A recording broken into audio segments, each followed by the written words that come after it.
성을 지키지 아니하시면 파수꾼이 깨어 있음이 헛되도다. 너희가 일찍 일어나고 늦게 누우며 수고의 떡을 먹음이 헛되도다. 그러므로 여호와께서 그의 사랑하시는 자에게는 잠을 주시는도다. 보라, 자식들은 여호와의 기업이요 태의 열매는 그의 상급이로다. 젊은 자의 자식은 장사의 수중의 화살 같으니 이것이 그의 화살통에 가득한 자는 복되도다. 그들이 성문에서 그들의 원수와 담판할 때에 수치를 당하지 아니하리로다. 아멘. 신명기가 어제까지 마치고 시편이 시작이 됐죠.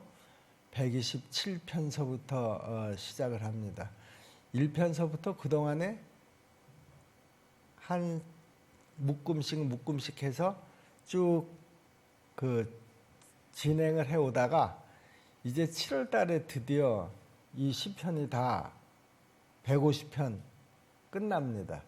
7월 18일인가요? 여러분들 그 7월 달 큐티책 다 받으셨죠? 거기 확인해 보시면 7월 18일까지 시편 150편이 다 끝납니다. 시편 1편을 처음에 시작할 때 야, 이거 시편 150편이 언제 다 끝나나. 그리고 1편서부터 150편까지 쭉 연속으로 하는 것도 아니고 이렇게 중간중간에 한 묶음씩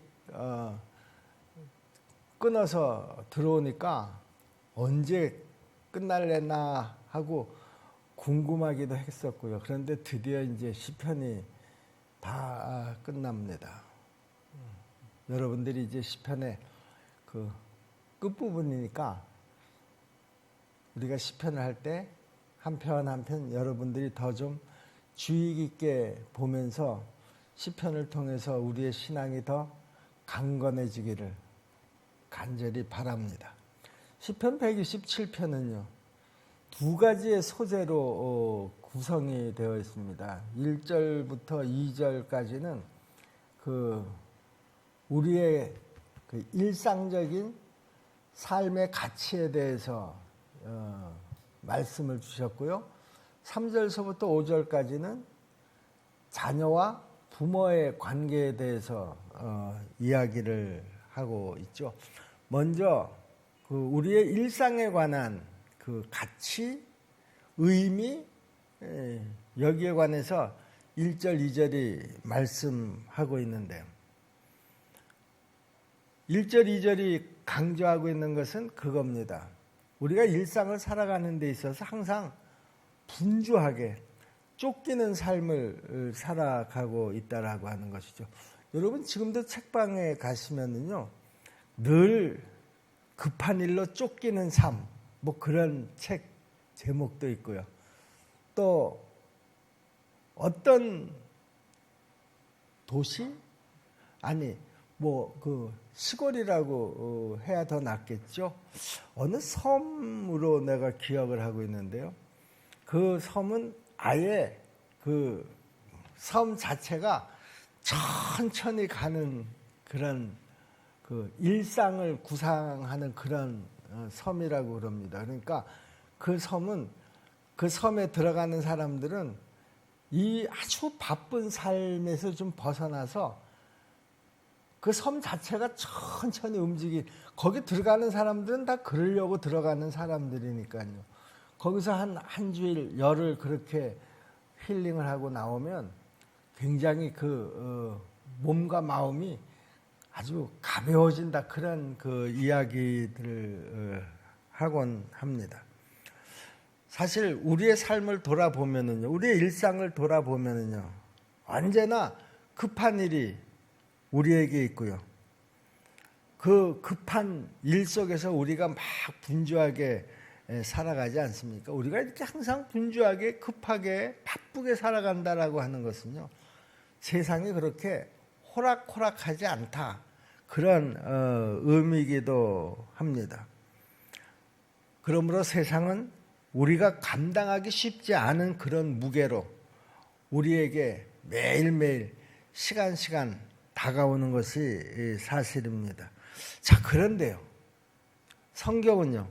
아니 오늘 말씀은요, 우리가 그렇게 살아가는 삶에 대해서 경고를 하고 있다라고 하는 것이죠. 그렇게 정신없이 분주하게 바쁘게 살아가지 말라라고 하는 것이죠. 우리가 세상에 완전히 붙잡혀서 압도가 되어서 수고만 하면서 살아가다가는 정말 중요한 것, 생명을 놓칠 수가 있다. 이렇게 경고를 합니다. 사람들은 누구나 다 수고를 하면서 살아갑니다. 수고하지 않고 우리가 살아갈 수 있는 방법은 누구에게도 없습니다. 그런데 그 수고에는요, 분명한 목적이 있다라고 하는 것이죠. 우리가 건축의 목적이 뭡니까? 건물을 세우는 것입니다. 또 군인들의 목적은 뭡니까? 요즘 그 남북 문제가 또 아주 험악해져 가지고 저 휴전선 근처가 아주 긴장 관계로 그렇게 지금 되어져 가고 있다고 뉴스를 통해서 여러분들도 다 잘 들으셨으리라고 생각을 합니다. 그런데 그 휴전선을 지키는 우리 군인들이 있지 않다고 하면 우리는 정말 한순간도 편안하게 다리를 뻗고 잠을 잘 수가 없을 것입니다. 군인의 목적은 국가의 안전을 지키는 것입니다. 여러분, 우리는 마찬가지로 나한테 주어진 그 목적을 위해서 최선을 다합니다. 그런데요, 전도서가 그렇게 얘기했죠. 전도서 1장 2절 말씀을 보시면 전도자가 이르되 헛되고 헛되며 헛되고 헛되니 모든 것이 헛되도다. 해 아래서 수고하는 모든 수고가 사람에게 무엇이 유익한가? 해 아래서 하는 모든 수고가 다 헛된 경우가 상당히 많습니다. 나 나름대로는 그것이 의미가 있고 또 그래서 목적을 가지고 열심히 수고를 했는데 그 일이 다 이루어지고 그리고 뒤에 돌아보니까 별 의미가 없었다는 것이죠. 내가 왜 그 일을 위해서 그렇게 아둥바둥하고 수고하면서 살았는가 후회가 될 때가 있다라고 하는 것이죠. 그래도 사람들은요, 각자 열심히 노력을 하면서 바쁘게 살아가는 것이 또한 사실입니다. 그런데 내가 지금 바쁘게 어떤 분명한 목적을 가지고 산다고 하더라도 그 삶이 해 아래에 있는 삶이라고 하면은요, 해 아래에 있는 삶이다라고 하는 이 표현이 무슨 뜻인가 하면은요, 하나님과 함께 하지 않는 삶을 의미하는 것입니다. 아무리 내가 바쁘게 살아도 내 나름대로 목적을 분명하게 가지고 살았다고 하더라도 하나님과 함께 하지 않은 삶이었다고 하면 그 삶은, 그 수고는 다 아무것도 아닌 것이 될 가능성이 굉장히 많다. 그렇게 성경은 얘기하고 있습니다. 물론 우리는 내가 수고한 그 대가로 얻는 수고의 떡을 먹으면서 살아갑니다. 2절 말씀이죠. 너희가 일찍 일어나고 늦게 누우며 수고의 떡을 먹음이 헛되도다. 그러므로 여호와께서 그의 사랑하시는 자에게는 잠을 주시는도다. 여러분, 세상살이의 특징이 여러분들은 뭐라고 생각합니까? 내가 지금 살아가는 그 삶의 특징, 내 삶을 한마디로 그 표현을 해보라 그러면 여러분들은 어떻게 표현하시겠느냐 그런 말입니다. 대부분의 사람들의 그 삶은요, 고달픔입니다. 아, 참 고달프다 사는 게. 자, 그런데 예수님께서는요, 이 고달픈 삶에 대해서 또 다른 말씀을 합니다. 무슨 말씀입니까? 너희가 내게 오면 너희에게 진정한 쉼을 주겠다. 이렇게 약속을 하고 계시죠. 마태복음 11장 28절 말씀인데요. 수고하고 무거운 짐진 자들아 다 내게로 오라. 내가 너희를 쉬게 하리라. 여러분, 우리가 살아가면서 바쁘게 그리고 열심히 무엇인가를 이루기 위해서 그 수고로 얻어진 것들이 있다고 하더라도 당장에는 그것이 대단하게 보일지 모르지만 그러나 어느 순간에는 그것들이 다 내 앞에서 사라질 것이고요. 사라지지 않고 내 앞에 머물러 있다고 하더라도 어느 순간이 되면 나하고 아무 상관도 없는 그런 것들이 돼버리고 만다라고 하는 것이죠.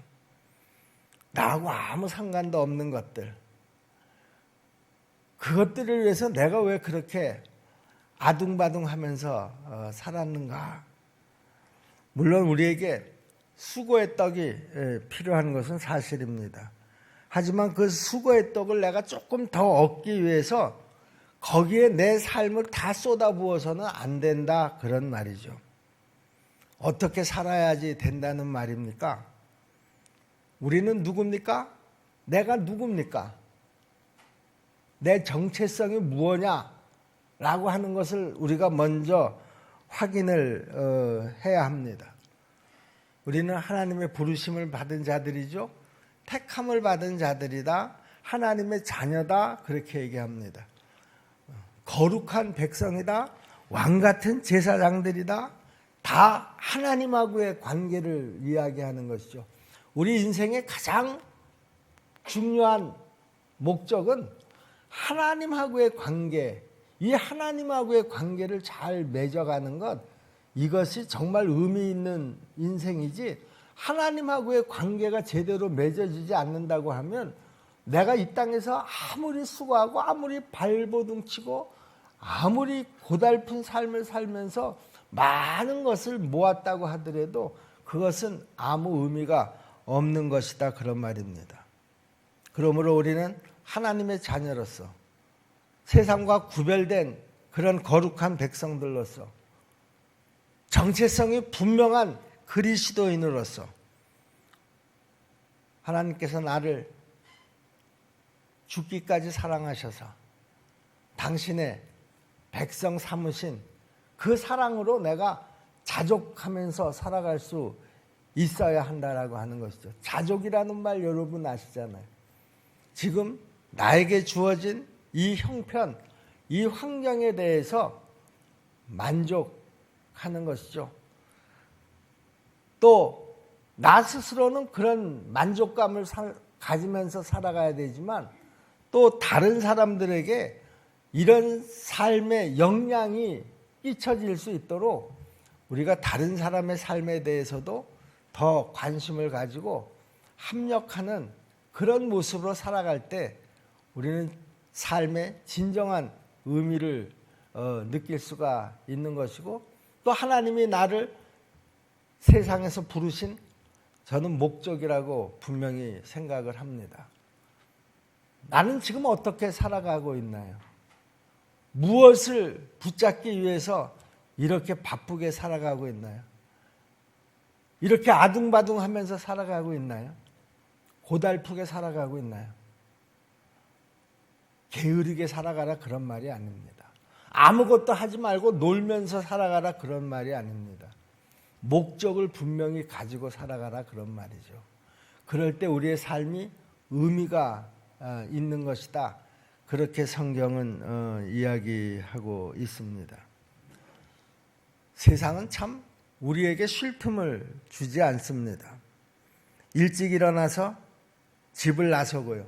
또 한번 집을 나서면 늦은 시간이 되어서야 들어오지 않습니까? 쉴 시간을 주지 않는다라고 하는 것이죠. 그 2절의 말씀이 우리의 삶을 아주 잘 표현하고 있다고 생각하는데요. 너희가 일찍 일어나고 늦게 누우며 수고의 떡을 먹음이 헛되도다. 그러므로 여호와께서 그의 사랑하시는 자에게는 잠을 주시는도다. 여러분, 쉼이 없는 그 삶의 고단함은요, 고대 이스라엘이나 지금이나 수천 년의 그 시간의 차이가 있는데도 불구하고 그 바쁘게 살아가는 쉼이 없는 그런 삶에는 별 차이가 없는 것 같습니다. 수천 년이 지나도 그 삶의 패턴은 거의 비슷하다 그런 말입니다. 그런데요, 이렇게 바쁘게 돌아가는 우리의 그 일상 속에서 우리가 잊지 말아야 될 것이 있다라고 하는 것이죠. 정말 중요한 것이 있다라고 하는 것이죠. 그것이 뭡니까? 내가 지금 하고 있는 이 일이 무슨 일인가? 무엇을 위해서 내가 지금 이 일을 하고 있는 것인가? 그 일의 정체성, 그 목적을 내가 분명히 아는 것이고요. 내가 지금 이 일을 하면서 하나님의 길로 가고 있느냐? 이것을 계속해서 살피는 것이다. 이것이 정말 중요한 것이다 그런 말입니다. 이런 삶의 모습을 우리는 성경에서 뭐라고 얘기합니까? 묵상이다 그렇게 얘기를 합니다. 내가 지금 하는 일의 목적은 뭐냐? 의미는 뭐냐? 나는 지금 하나님의 길을 바로 걸어가고 있느냐? 여러분들은 이 질문을 스스로 하면서 하루를 살아가는 날이 얼마나 됩니까? 우리가 이 주제를 잊어버리고 그냥 온통 일에만 붙잡혀서 그렇게 하루를 시작하고 하루를 마감하지는 않느냐 그런 말이죠. 그렇게 얻어지는 수고의 떡은 결국에는 다 헛되고 말 것이다 그런 말입니다. 그런 수고의 떡이 나한테 주는 것은 거의 없다라고 하는 거예요. 의미가 없다라고 하는 것이죠. 내가 지금 열심히 수고의 떡을 위해서 노력하고 있는데 그것이 아무 의미가 없다라고 하면 여러분 어떻게 되겠습니까? 여러분, 하나님은요 절대로 진리가 아닌 말씀은 하지 않습니다. 아침에 일찍 일어나서 저녁에 늦게 들어오는 삶이 우리가 목적 없이 허둥지둥 사는 삶이고 헛된 삶이다 라고 하는 이 말씀은 수천 년 전에 하신 말씀인데요. 지금도 여전히 이 말씀이 유효한 이유가 뭡니까? 진리이기 때문에 유효한 겁니다. 여러분, 사상과 진리의 차이점이 뭔가 하면 사상은 인간이 만들어낸 어떤 이념입니다. 그런데 그것은 시간이 지나면서 변합니다. 진리는 뭡니까? 진리는 아무리 시간이 지나도 바뀌지 않는 거예요. 그 진리는 하나님께서 하신 말씀이기 때문에 그렇다라고 하는 것이죠. 여러분, 내가 수고의 떡을 먹어도 그 수고의 떡이 내 삶의 전부인 것처럼, 그리고 그 떡을 내가 조금이라도 더 많이 얻기 위해서 그 떡만을 위해서 살아간다고 하면 그 삶은 어떻다라고 하는 거예요? 헛되고 헛되다라고 하는 거예요. 해 아래서 아무 의미가 없다라고 하는 것이죠. 여러분 한번 상상을 해보시기를 바랍니다. 내가 지금 그 수고의 떡을 위해서 얼마나 지금 열심히 살고 있는데 이것을 내가 우리 가족이 먹을 것 그 이상으로 더 좀 여유 있게 마련을 해놓으면 나와 내 가족이 더 행복할 거라고 기대를 하고 내가 지금 그렇게 열심히 수고를 하고 있는데 그 수고의 떡이 다 의미 없는 헛되고 헛된 것이라고 하면 이것처럼 참 힘이 빠지는 일이 어디 있겠느냐 그런 말입니다. 여러분, 우리가 가는 길은요 매일같이 하나님의 말씀을 묵상하면서 나를 하나님 앞에 세우는 것입니다. 오늘 여러분들이 그 잠을 뿌리치고 이 시간에 나와서 앉았습니까? 여기 앉아있는 목적이 뭡니까? 여러분, 목적을 분명히 하시기를 바랍니다. 여러분, 오늘 여러분들이 이 자리에 나와 앉은 목적이 있습니다. 그 목적은 나를 하나님의 말씀 앞에 오늘도 세워놓는 것입니다. 하나님 말씀 앞에 내가 섰을 때 나는 지금 어떤 모습인가? 세상의 떡을 위해서, 수고의 떡을 위해서 내가 지금 다른 것들을 다 제껴놓고 그것만을 위해서 열심히 지금 살아가고 있는가? 분주하게 살아가고 있는가? 아니, 나는 말씀 앞에 오늘 이 새벽에도 나를 세워놓고 내가 지금 하나님이 말씀하시는 그 진리의 길을 묵묵히 한 걸음 한 걸음 걸어가고 있는가? 그 속에서 자족하는 그 은혜를 체험하면서 살아가고 있는가? 이것을 돌아봐야 한다라고 하는 것이죠. 이것을 깨닫는 것, 이것이 바로 인생의 진정한 하나님의 복을 깨닫고 누리면서 살아가는 방법이라는 거예요. 내 삶의 방법이 그렇지 않다고 하면 오늘 이 시간 이 말씀 앞에 나를 세워놓고 여러분 결단할 수 있기를 바랍니다. 내 삶의 패턴을 좀 바꿔야지 되겠다. 게으르게 살라는 말이 절대로 아닙니다. 내가 부지런히 수고하는 삶을 살아도 그 삶의 목적이 분명해야지 된다라고 하는 것이죠. 하나님 앞에서, 하나님의 말씀 앞에서의 삶, 그것이 진정으로 내가 이 세상을 행복하게 살 수 있는 삶이라는 사실을 우리가 잘 새겨야 될 줄로 믿습니다. 오늘 여기 시편 127편에는 또 하나의 소재가 있죠. 그 소재가 뭡니까? 나와 자식 간의 관계를 지금 설명하고 있습니다. 자식이 뭡니까? 하나님께서 나한테 주신 기업이라고 성경은 말합니다. 3절 보세요. 보라, 자식들은 여호와의 기업이요 태의 열매는 그의 상급이로다. 하나님께서 우리에게 자식을 선물로 주셨지만은요, 우리는 그 생명을 위해서 정말 최선의 노력을 해야 한다라고 하는 것이죠.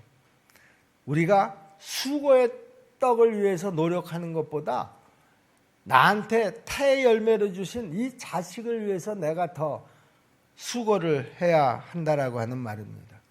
여러분, 자식을 위해서 우리가 어떻게 수고해야 합니까? 진리로 자식들을 잘 가르쳐야 한다라고 하는 것. 세상적인 방법으로 잘 가르치는 것이 그 자녀를 잘 가르치는 것이 아니라는 거예요.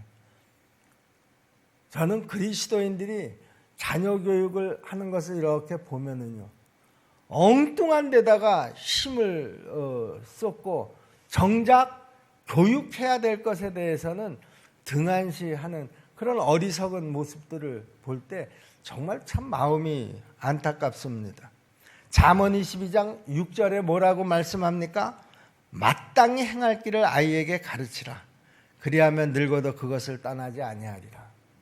나는 지금 하나님께서 나한테 선물로 주신, 아니 기업으로 주신, 태의 열매를 주신 그 자녀들을 위해서 내가 지금 무엇을 가르치고 있느냐라고 하는 것이죠.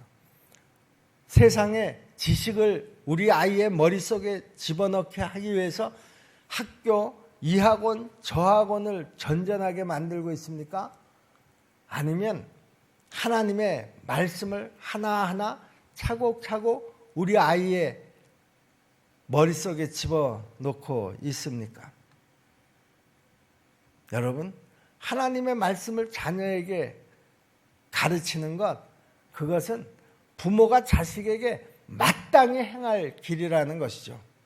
마땅히 행할 길은 행하지 않고 엉뚱한 내 생각으로, 내 소신으로 자녀들을 양육한다고 하면 여러분, 그 자녀는 하나님 앞에 영광이 되지도 않을 뿐만 아니라 그 자식이 나중에 커선 내 삶에 걸림돌이 될 수밖에 없다라고 하는 것이죠. 여러분, 성경에 보시면은요, 자녀를 키워놓고 그 자녀 때문에 부끄러움을 당하는 그런 자녀들이 등장을 합니다. 우리가 시편에서도 제일 많은 시편을 쓴 시편 150편 가운데 거의 한 절반 이상을 그 쓴 다윗의 삶을 돌아보면은요, 다윗은 자녀들을 낳아서 키워놓고 그 자녀들 때문에 오히려 부끄러움을 당한 그런 그 부모의 아주 대표적인 케이스라는 것이죠. 그래서 우리 속담에도 그런 이야기가 있지 않습니까? 자식 놓고 큰 소리 칠 사람 아무도 없다 그러지 않습니까? 자식이 나는 아니기 때문에 이 자식이 어떻게 튀렸는지 알 수가 없는 거예요.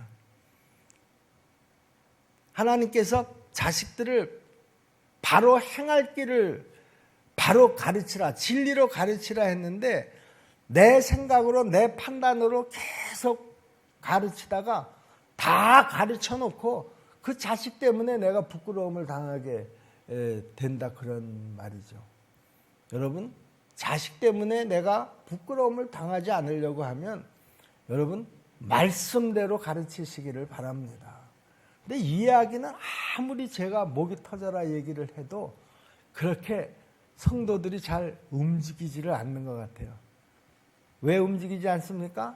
세상이 그렇지 않기 때문이죠. 세상을 바라보니까 이거 우리 아이가 그 속에서 경쟁에서 뒤처질 것만 같아. 나중에 커서 그 경쟁 사회 속에 들어가면 고생만 직사하게 할 것 같아. 불안해. 그러니까 내가 무슨 수단을 써서라도 세상의 것들을 더 많이 가르쳐야 되겠다. 그러다 보니까 진리의 말씀을 제대로 가르칠 시간도 없고 기회도 놓쳐버리게 된다라고 하는 것이죠. 결국에는 자녀 교육에 실패하고 맙니다. 여러분, 정말 중요한 것, 자녀 교육에 있어서 정말 중요한 것은요, 무슨 방법을 사용해서라도 진리의 말씀으로 자녀를 가르쳐야 된다라고 하는 거예요. 그래서 성경은 뭐라고 얘기합니까? 앉으나 사나 말씀을 가르치라는 거예요.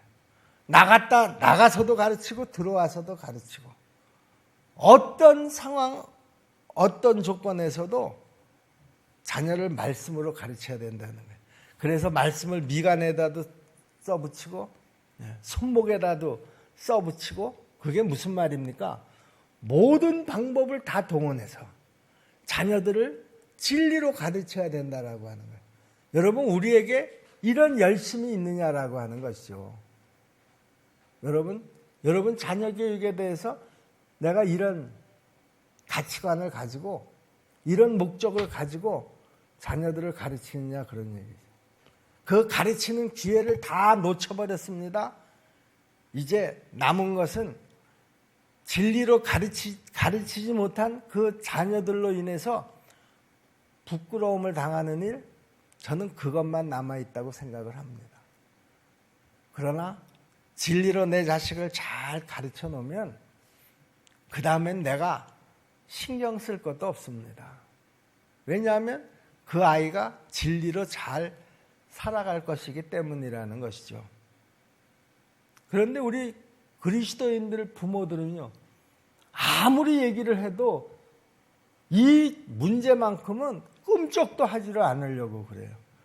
그리고 결국은 믿는 사람의 자식이나 안 믿는 사람의 자식이나 별반 차이가 없게 만들어 놓고, 그리고 우리 아이들이 점점 크면서 하나님을 떠나가게 되고 교회를 멀리하게 되는, 그래서 불신앙의 삶을 결국에는 살아가게 되는 이런 아이들은 나중에 교회로 돌아오기가 더 힘이 듭니다. 여러분, 나도 다 알아. 우리 엄마가 얼마나 열심히 교회 다녔는지 몰라. 나 어렸을 때 나를 아주 막 강제로 교회에 데려가곤 했어. 아주 지겨워. 여러분, 왜 우리 아이가 이런 하나님에 대한 이런 결론을 얻게 됐나요? 진리로 가르치지 않고요, 억지로 가르쳤기 때문에 그렇습니다. 우리 십정동교회 성도 여러분, 나는 우리 십정동교회에서 정말 많은 인물들이 나오기를 간절히 기도하고 있습니다. 제가 여러분들에게 말씀드렸죠? 우리 십정동교회에서 이 나라를 다스리는 대통령이 나올 것을 내가 기대하면서 기도하고 있다고요. 우리 십정동교에서 정말 많은 인물들이 나왔으면 좋겠어요. 근데 이게 저절로 나오는 게 아니라니까요. 여러분들이 다 한마음으로 내가 먼저 말씀에 붙잡혀서 내 자녀들을 진리로 가르쳐야 되겠다라고 하는 이 꿈이 있어야지 된다 그러니. 내가 세상에서 다른 세상 아이들하고 내 아이들이 애 아들을 비교해서 세상적인 부분에서는 좀 뒤처질지 모르지만 내 아이는 적어도 진리의 말씀 가운데 서서 살아가는 그런 우리 교회에서도 아주 훌륭한 기대가 되는 그런 일꾼이야. 그렇다고 하면 우리가 후회할 것이 전혀 없다고 생각을 합니다. 근데 세상에서는 그래도 뒤처지지 않을 만큼 그렇게 경쟁력이 있는 자식이 됐을지 모르지만 진리하고는 거리가 먼 그런 삶을 산다고 하면 세상에서도 그렇고 하나님 앞에 가서도 그렇고 선물로 주신 그 자녀, 기업으로 주신 그 자녀 때문에 칭찬을 받는 것이 아니라 책망을 받을 가능성이 훨씬 더 많겠다 그렇게 생각을 합니다.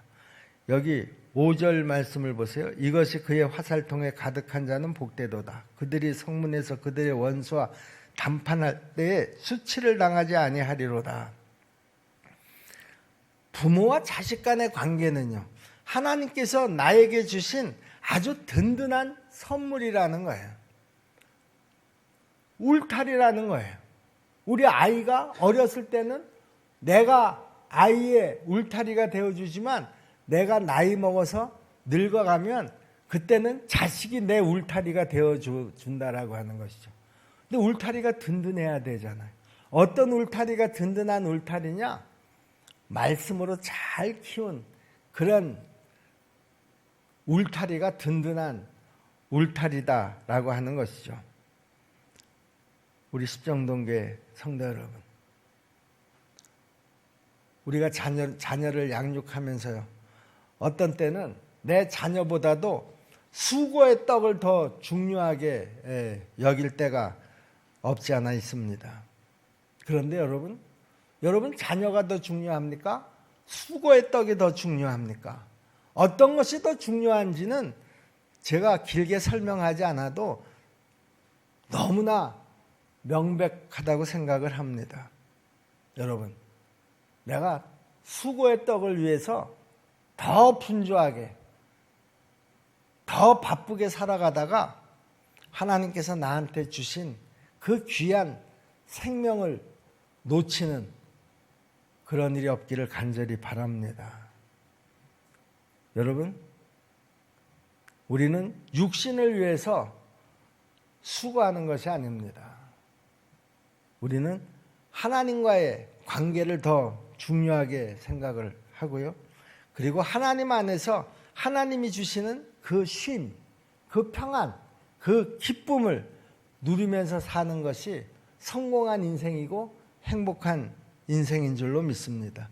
그래서 성경은 뭐라고 자주 얘기하는가 하면 버려라 그렇게 얘기합니다. 그리고 나를 따르라 그렇게 얘기를 합니다. 여러분, 수고의 떡을 잔뜩 짊어지고 우리 주님을 따라가는 것이 그렇게 쉽지 않습니다. 그래서 버리고 나를 따라와라 그렇게 말씀하시는 것이죠.